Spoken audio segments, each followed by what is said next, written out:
All right, here we are. Welcome back. Joel Rather here in the booth, the Hunt Hike Harvest podcast room.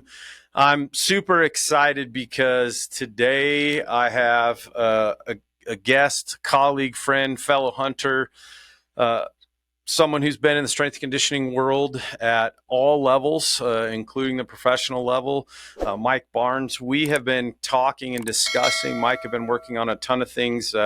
Whether he knows it or not, I think Mike is going to be our head of education with H3O. um, because I know that early on in my career, Mike was the director of education at the National Strength and Conditioning Association, which is essentially in the strength and conditioning world kind of our governing body, where certification lands and where most of our prerequisites as strength coaches that are employed within high school, collegiate, professional ranks and others are kind of where our standards align with. And so Mike and I met a bunch of years ago, and just so happens we're both are avid and passionate bow hunters and hunters in general. So we've had some conversations about kind of starting a series that we're going to bring to you guys today. It may be 2, it may be 3, it may be 10 of these. We don't really know yet. We've got a pretty long list of things that we want to cover in terms of topics.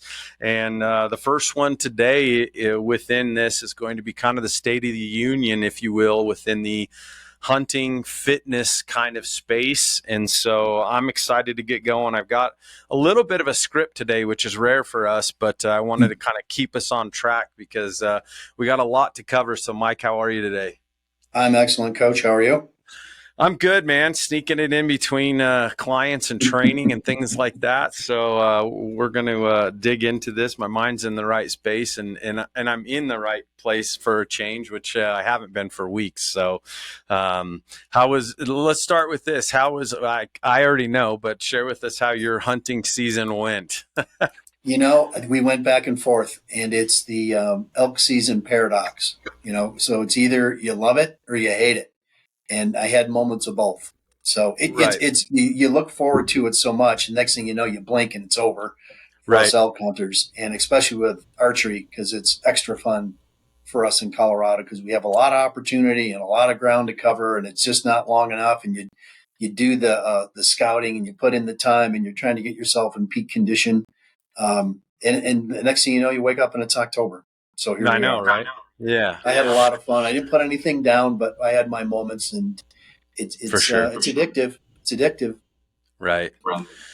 Well, I kind of want to touch on, we want to start this conversation and kind of realistically I kind of put it as a State of the Union. And, I think you and I have done a lot of kind of what I would consider to be our market research, if you will, which, speaks to what exists right now in the hunting world, especially with regards to training. And I think that we're starting to see more and more of it. And you and I, as, kind of guys that come from academic and scholarly backgrounds as far as our educations in exercise science and working at the highest levels within athletics and things like that. I think we always kind of start by doing our homework and saying like, okay, what's the competition look like? What exists in that space? And I know you and I have both had a lot of different discussions about mountain tough and elk shape. And, I know even if you look at, say, mountain ops and wilderness athlete and, Just thinking the same thing.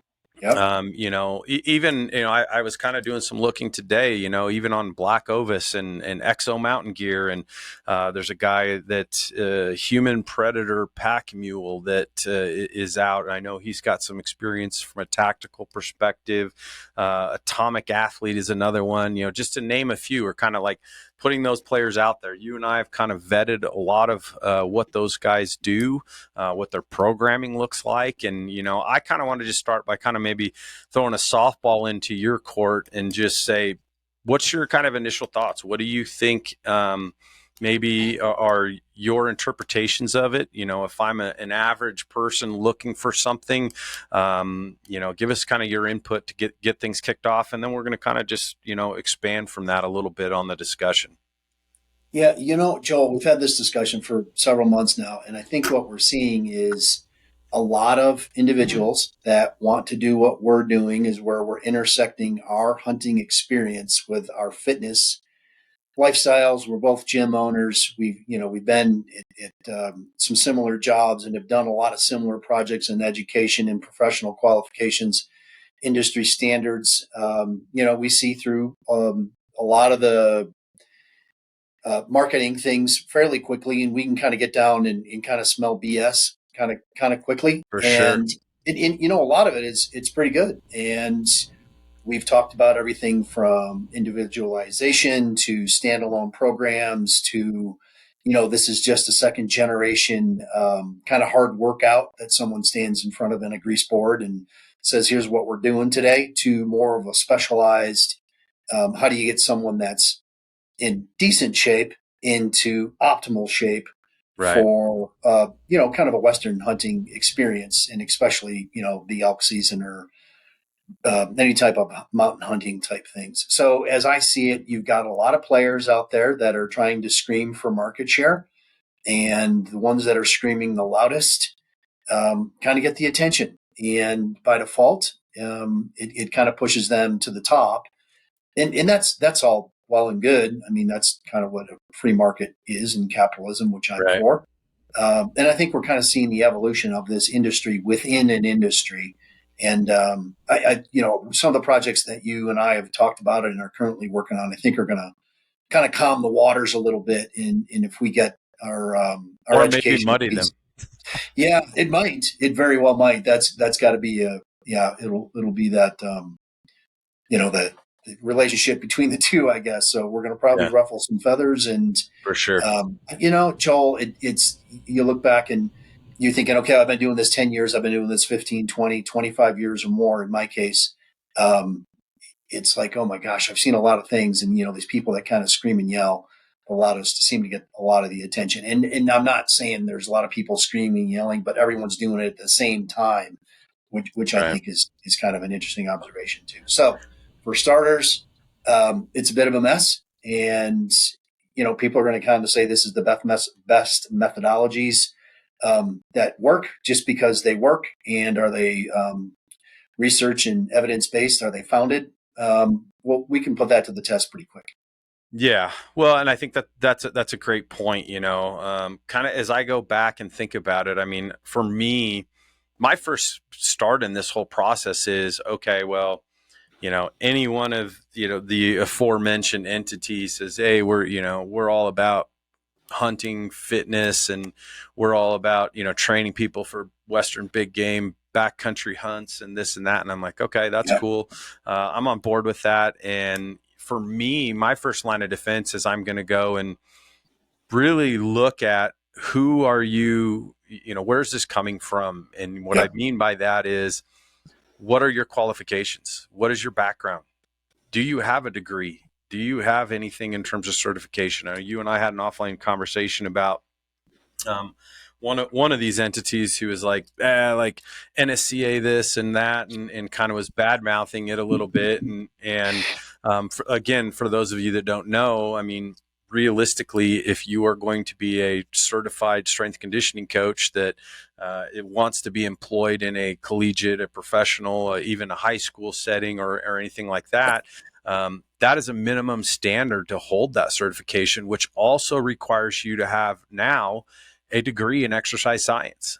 And so I look at those things, and to me, like, that's my first barrier of entry, right? Because you and I both know there are plenty of people that like to work out, and they've done it for a long time, and all of a sudden they become the person who's like, well, let me show you what I do.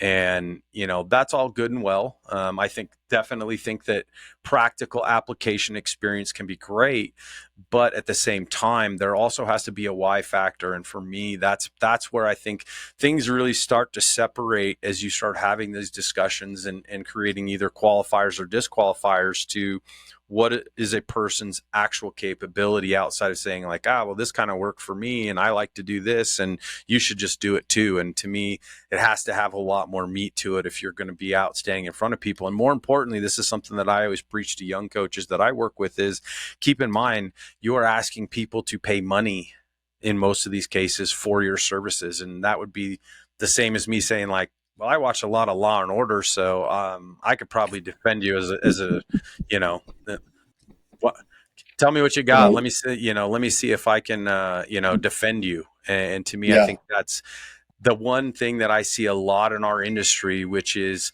there are not enough, of those kind of qualifiers or that are in place in terms sometimes of standards that says you're not necessarily in that position to be giving, professional advice.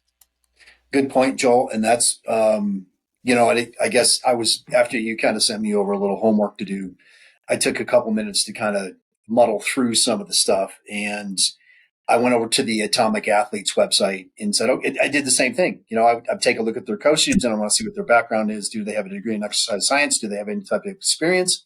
And do they have this series certifications? And a couple of the coaches were kind of, like I was a certified strength conditioning specialist, which is a minimum qualification. And that is one of the primary tenets, one of the three that we have as professional industry standards and guidelines. And you know about those, and so do I. And if you don't know, you don't know. So when someone says, I used to be one, but it's a money racket, that's completely not a money racket. I've seen the financials for a Right. number of years. I've been involved in that for a number of years. It is not a racket. It's $60 approximately every 3 years to maintain your certification. And also with that comes a code of ethics and continuing education. So if you go to your doctor and you say, you know what, I really don't believe in being a board certified doctor. This licensure stuff is nonsense. I went to medical school 20 years ago and I got you. Yeah. So that's very similar. So what that continuing education does and the certification verifies that you've been staying up to date on your most recent education in your area of expertise. If you want to throw that aside as a doctor, I wish you well. Right. But that was the very first hurdle that I saw was there's no mention of a degree. You had a CSCS. Now it requires, an educational course that leads to that. And for $60 every 3 years, I spent over $100 last week on sushi one night. It's really not that big of a moneymaker. Right. It's Right. just not. I mean, there is some profit margin there, but it's a 501c3. They operate on a zero-based budget Yeah. Well, effectively, and and, it's not a racket. I can guarantee you that. yeah. Well, and I think that at the end of the day, I've always kind of liked the saying that is, your standards are what you tolerate, right? And if you put yourself in a position where you say like, bad, I don't need that. And at the same time, you can also say, well, there are plenty of people that are intrinsically motivated to continue, staying up with, literature and seeking out knowledge. And, maybe it's even attending, symposiums or whatever, that might help you stay, up to date, if you will. And that's perfectly fine. Right. But I think that the interesting part with that, especially as you see the evolution of the now private sector within strength and conditioning, depending upon where you are, those things are not necessarily always mandatory. And again, that, starts kind of depending upon, who is running the show and those types of things. And so, for us, that's, if I hire a coach in this building, guess what? You're not going to come to me with a marketing degree and a high desire to work out, because I know that that's not the standard that we have grown accustomed to Yeah. or expect, right? So, so interesting stuff. But let's kind of talk a little bit about, in doing, the next step in that is like, all right, you have a training facility. You're telling people that you're doing the best in the industry and you're leading edge. And I know that one of the companies that we discuss is we do our testing in the lab, that type of stuff. And I'm like, okay, what does that actually look like? And what does your actual training look like? Because, I did a little bit of some homework on one of those and in, just adding up one of the workouts that I was able to find, you're looking at 260 reps of lower body work with 3,000 meters of running, all at a 1-to-1 ratio. And that was only just a portion of one given workout. And to me, I look at that and say, well, you better be pretty highly trained if you're going to jump headfirst into something like that, because I've had discussions with people that have dabbled into some of this. They say, oh, I've tried CrossFit, I've done some Mount Tough, I've done, this workout, whatever. And, trust me, I'm all for people trying to find and explore things that, will work for them. Right. But at the end of the day, I also think that if you are going to publicize some of those things and you're going to put them out there, then, there needs to be some responsibility behind that. And to me, I look at some of this and go, I don't know if I'd be just throwing that out there to the masses. What's your You, you thoughts? know, I couldn't agree more. But as you look at these programs, as we look at these programs, you immediately know that I'm going to say, for instance, if someone says, okay, I want you to go run a mile. Well, okay, that's fine. How fast do you want that individual to run? How old is that individual? Has there been any health history questionnaire? And if someone says, well, yeah, you should be able to run I don't know, whatever, a 7:30 mile, you're saying, that's pretty respectable for most military young men. But I've worked with Division I soccer players that can't run an 8-minute mile. They're fit for soccer. They might Right. be, I don't know, let's just say that they're fit for a mountain hunt. They're young and they're flexible and all those type of things. However, that might not be the standard. That that would be appropriate, I guess, is kind of what I'm saying. So I see those same type of programs, and it's kind of like, well, who is that appropriate for? Are you sure that that is, Right. 260 body weight squats, 26 sets of 10, at a decent range of motion? Let's just, for sake of argument, most individuals are going to have a hard time doing that. And For sure. say, I don't know, take 26 minutes and do 10 reps on the top of the minute. It won't be that hard for the first, I don't know, maybe 7, 8, 9. And then after Right. that, you're going to start saying, I'm having some problems here. I'm struggling. So even at the most remedial exercise, unweighted, Right. that's going to do some damage. Yeah. And I mean Right. that literally as well. Yeah. Yeah. We're So talking who is that about, appropriate for? I don't know.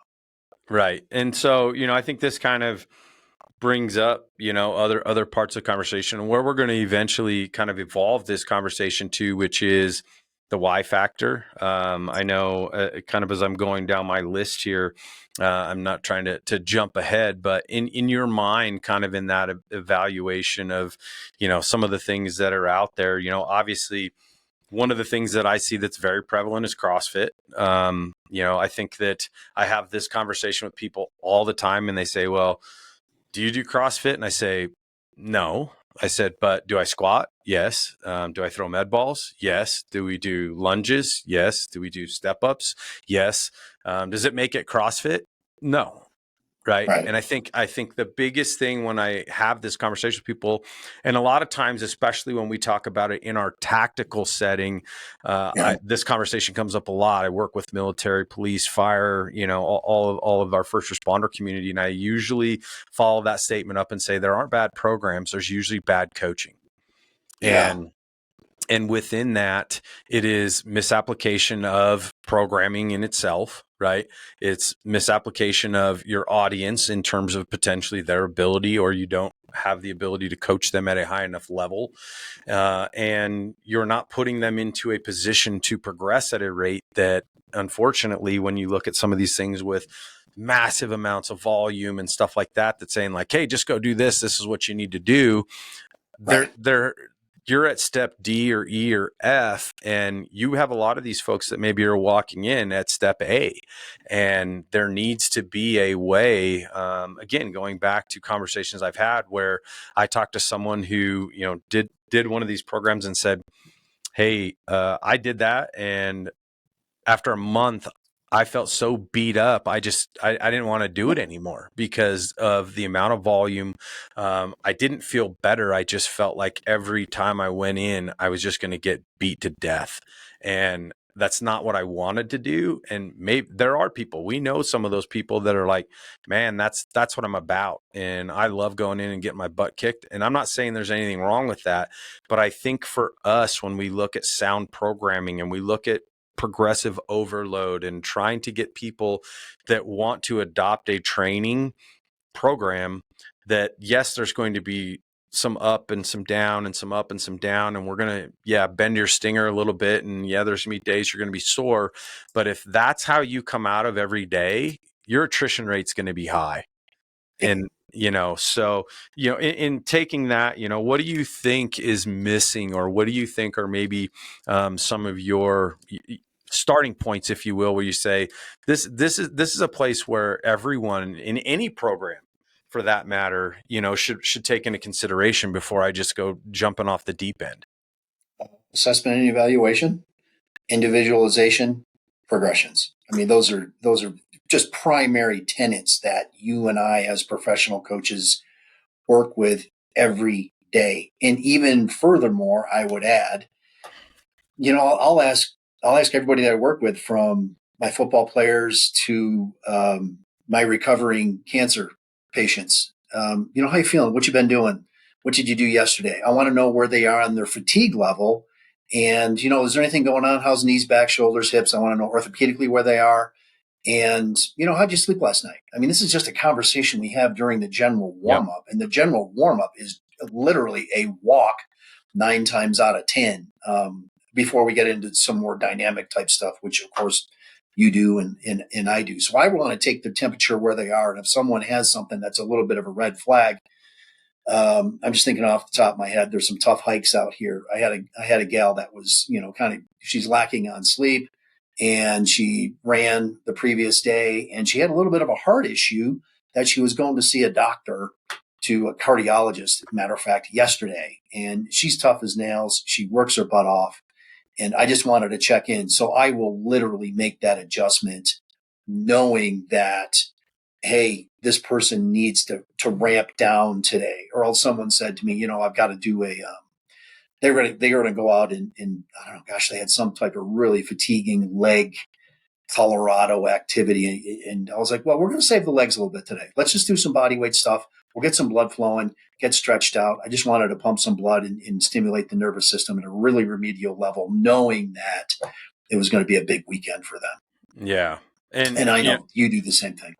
Yeah, I think I a lot of times lean back towards some of the educational stuff I do for the NSCA.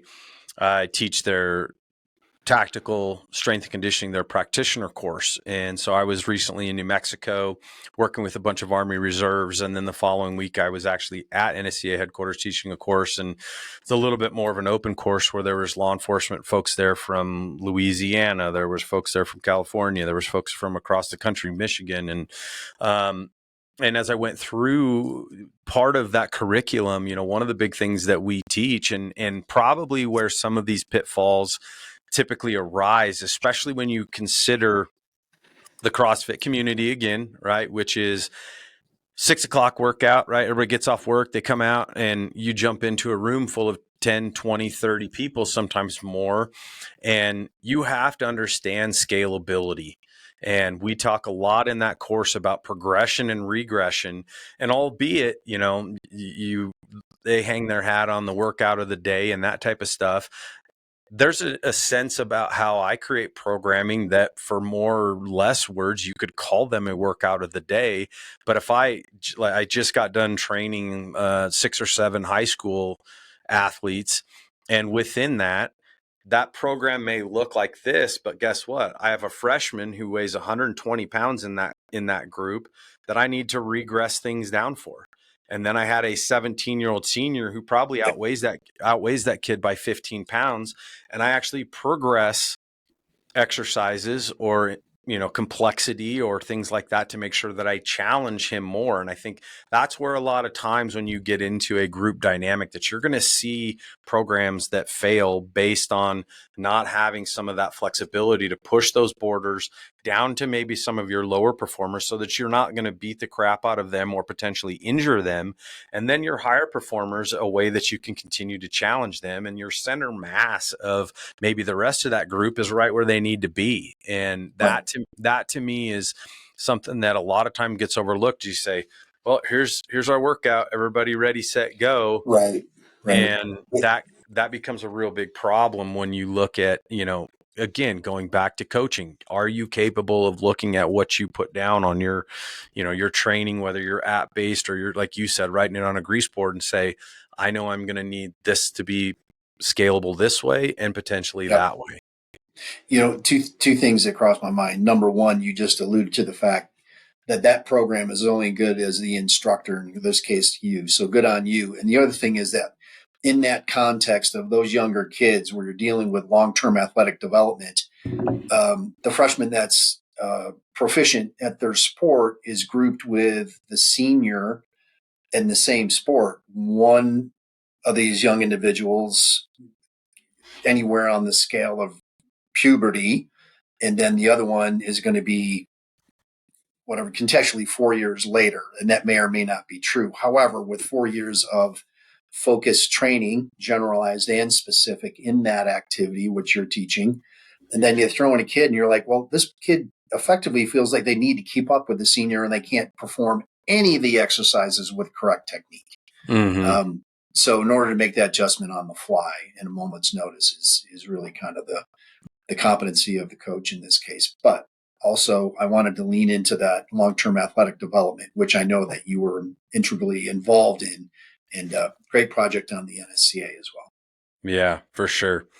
All right. Well, we're kind of starting to, separate out a little bit of this mess, if you will. And I think that, again, I'm a huge supporter of people that are promoting fitness. I'm a huge, supporter of people that want to put out and create value behind preparation, right? Preparation for Yeah. getting into the backcountry. We all know, if you've been there, we just came off the mountain a week ago, and we know how hard it is. We had a 13-hour day on Monday, turned around the next morning, climbed up 1,200 feet, at the crack of dawn.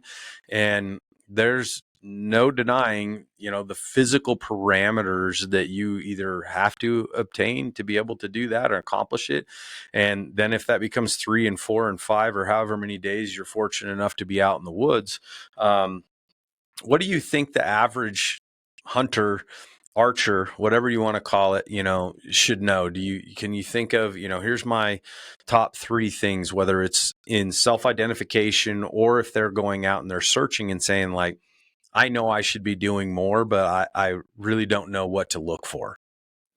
I gosh, I can take this in a lot of different directions, and I'm going to touch on a few. You just tell me when you want me to stop and go down the rabbit hole. But if you've got someone coming from that's not in the mountains, the Rockies, or anywhere that can train at altitude, number one, get educated on how to train at altitude, the precautions that you need to take, Yeah. the preparation. So that in and of itself can be serious stuff. And I've got a couple stories about that.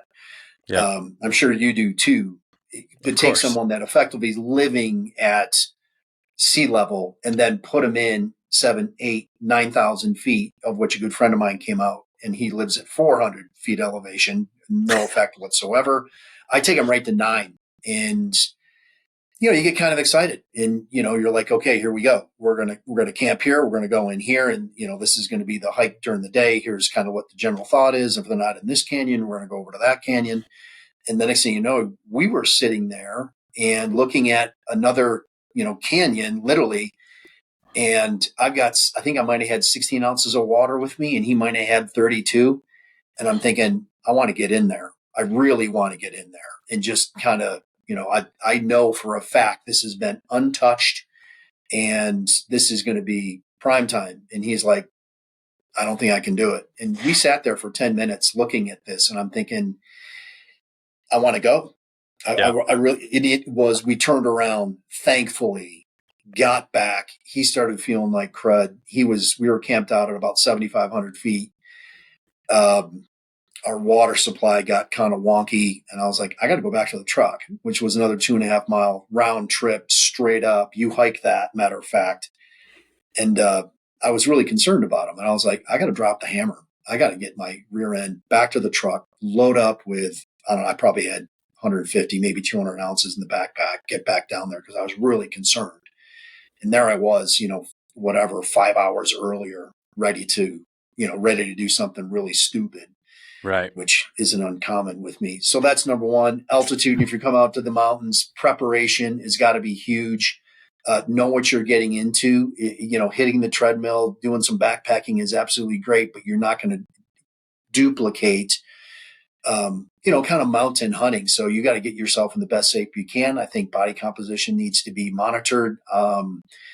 You take someone that's a little bit older, maybe has a few miles on the orthopedically on them, and they get into it. Now their knee's swollen, and you're Mm-hmm. thinking, dude, we've got an 8 mile day with a 30 to 40 pound pack. And that's kind of mild. You hear people doing 8 to 10, 12. I know you do more miles than that occasionally.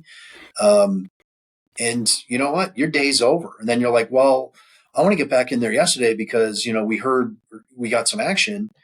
And you're thinking, I don't know if I can do it, man. I Yeah, mean, I got to get back out at some point as well. So that the preparation, the individualization, know what you're getting, hydration, nutrition.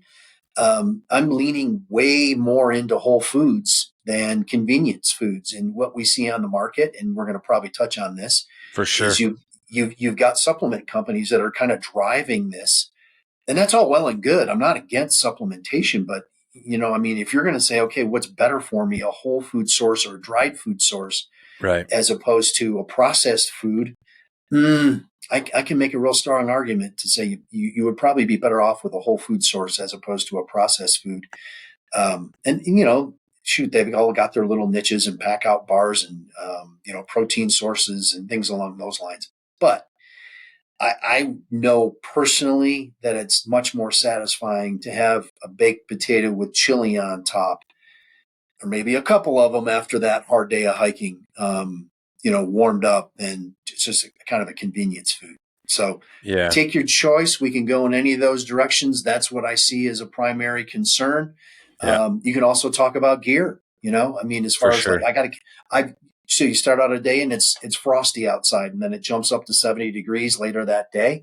What are you wearing? How are you going to thermoregulate during the course of that day? And Yeah. know when to push and know when to pull back. And if you're going to do a morning hunt, take some downtime during the day and then an evening hunt. Okay, you've got to get fueled back up. And where is going to be that water source?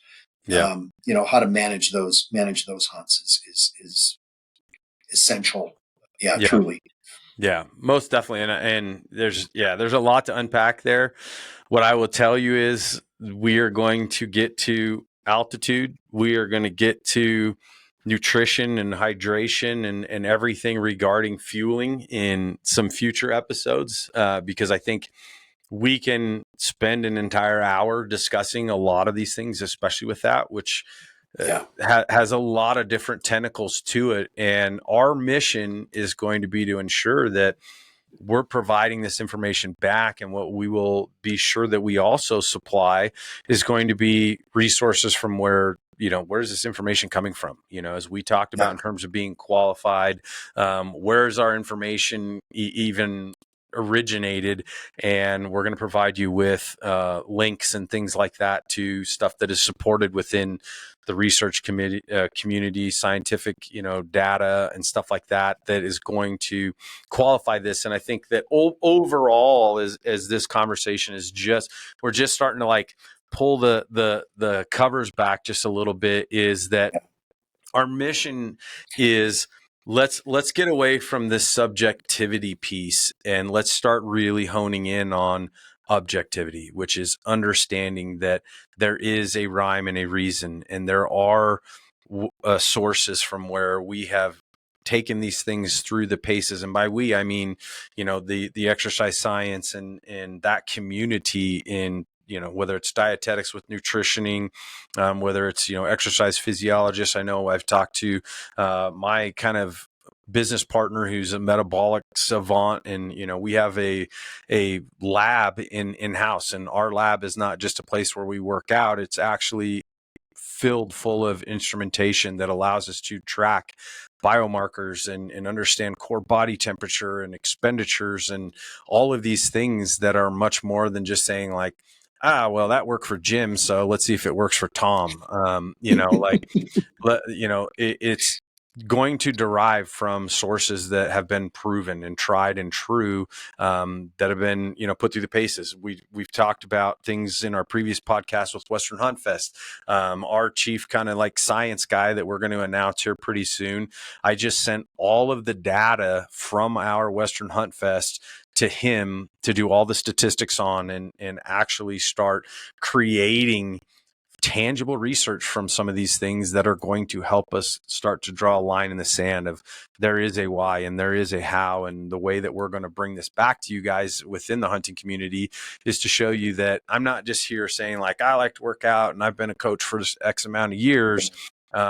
I'm trying to make sense of all this at a much higher level. And there is ways with which we want to bring that back to the community, which essentially brings me kind of to, my fifth point here, which is, how are we going to help, which I think I just kind of started to, but I know you kind of mentioned before we jumped on about kind of your 4 pillars, that I think, is a really good place to start and is going to start leading us into our next episode and future episodes, because it starts to set the foundation of like where we're going to take this thing, and more importantly, how we're going to start kind of creating a much clearer picture of what people should understand, and more importantly, what can we provide back to you so that this stuff makes a lot more sense. I think it's easy to talk clear up here and people go like, wow, that sounds great. And I think you and I've had that conversation, which is like, man, if we get too sciencey and we throw out a bunch of big words and all that stuff, we'll be just talking to each other. And I think it's how do we bring that down to where people can digest this and go like,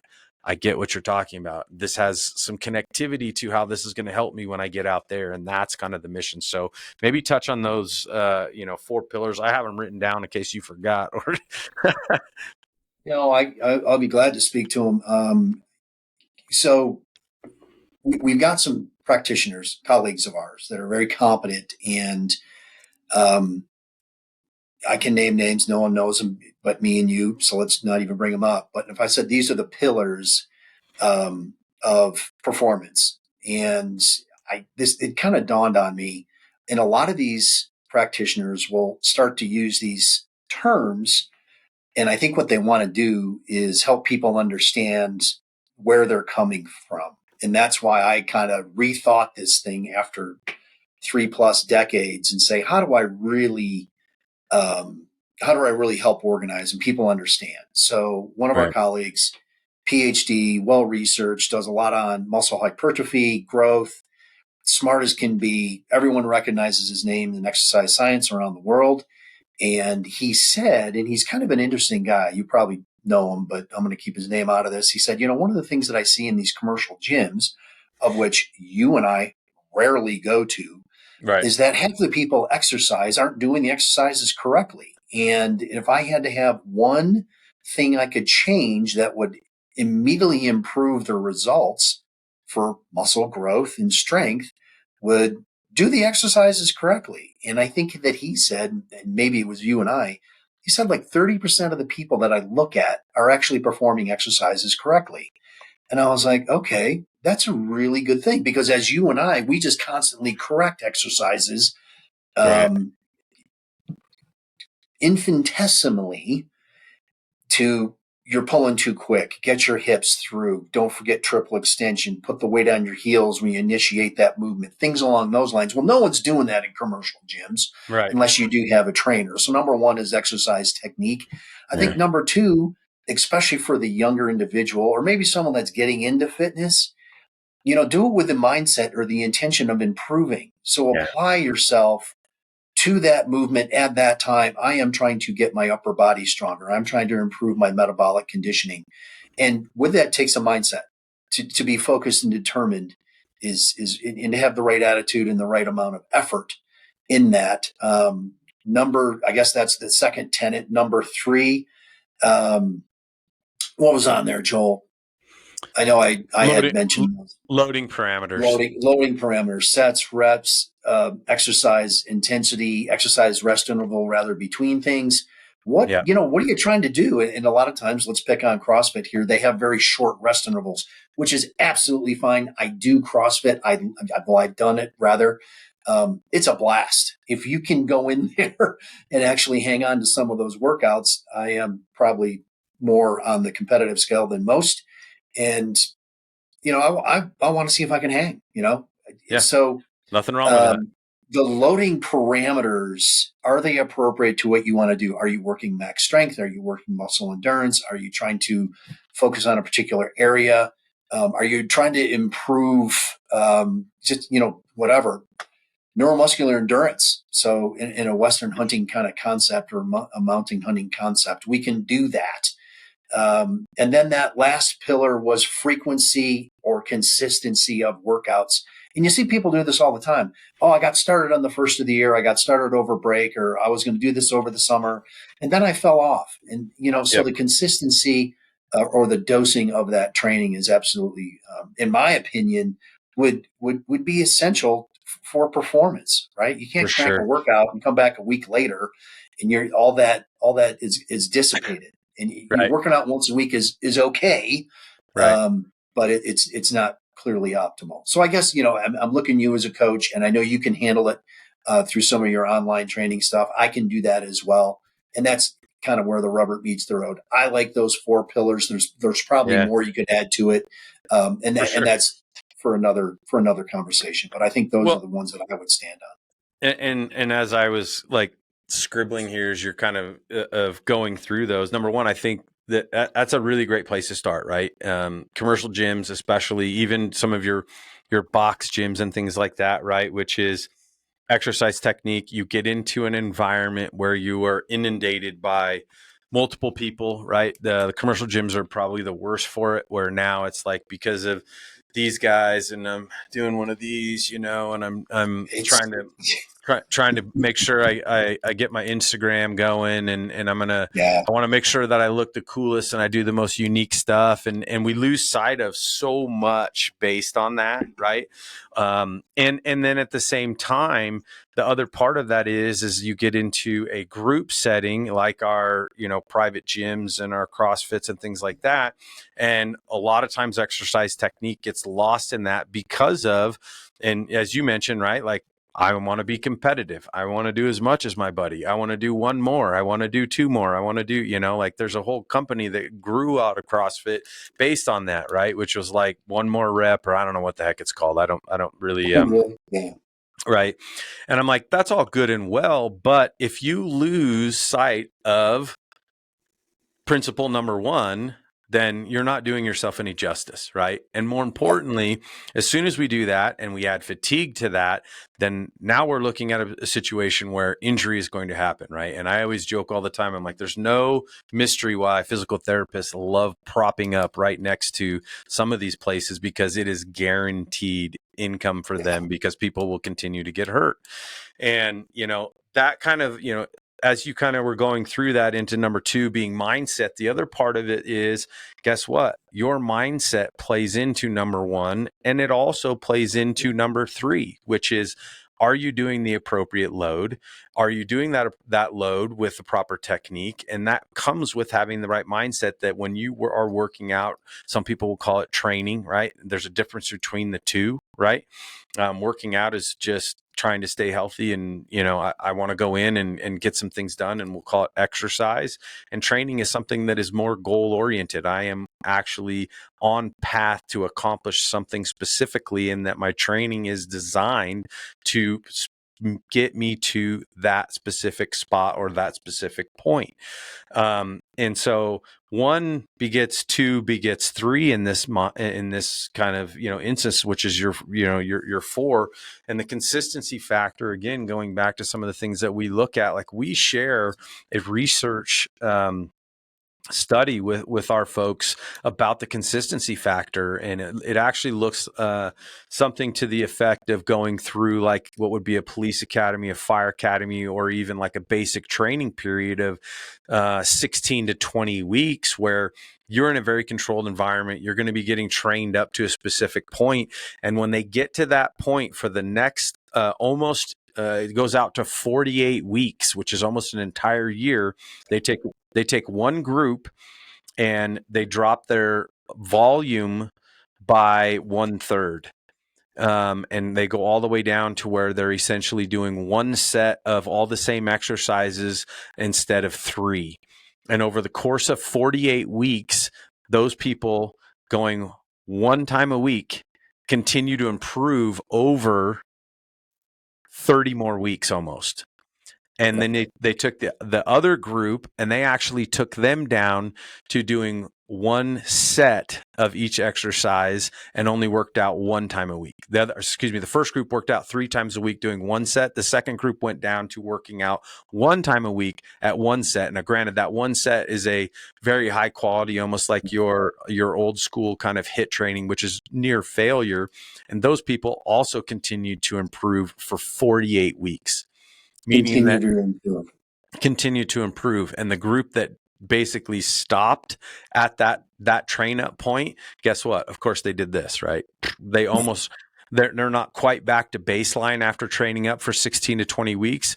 But of course they didn't continue to improve. And so to your point with number 4 is the consistency factor of all this just is if you can train up to a specific point, maintaining is so relatively simple when you talk about like how much time Yeah. I need to commit and everything else.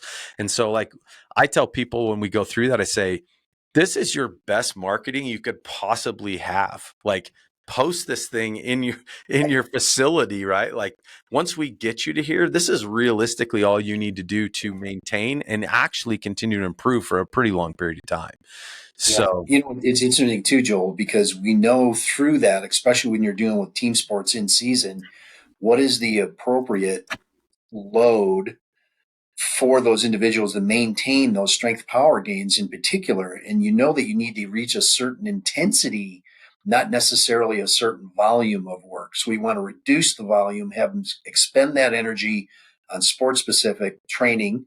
But we also want to maintain that strength power capability. So just to touch that to intensity that's appropriate for that individual. Now we can focus on, in our scenario, in season elk hunting. yes. And again, that goes back to the point of saying like, what are you training for? Well, guess what? We put out a, social media post the day after archery season ended in Colorado and said 330, 30 more days, 10 hours, something like that. And it's like, guess I what? saw. For some people, that's their mindset. And I know it's my mindset because, our season had some challenges and some difficulties that were a lot more, time crunch based on some work things and stuff like that. And I was really disappointed because I didn't spend as much time as I'd hoped based on just my demand from work and travel. And so, the day after September on October 1, I like woke up thinking to myself, son of a bee, I'm like, I'm already Yeah. thinking about next September. And so that was kind of where that post generated is a little bit of disgruntled, release on my Yeah. end. But yes, guess what? I can write a program that's going to progress and that's going to have all these parameters like you talked about, that's going to have some overload, that's going to touch on maybe some of the things that we can identify, whether that's maybe it's hip mobility, maybe it's back health, maybe it's I need to be Yeah. stronger, maybe I need to improve my metabolic conditioning or whatever. And I can write a program till next September. It can Yep. be done, right? And it's thinking forward and thinking longitudinally about what you and I know from a scientific foundations perspective of how training should be applied.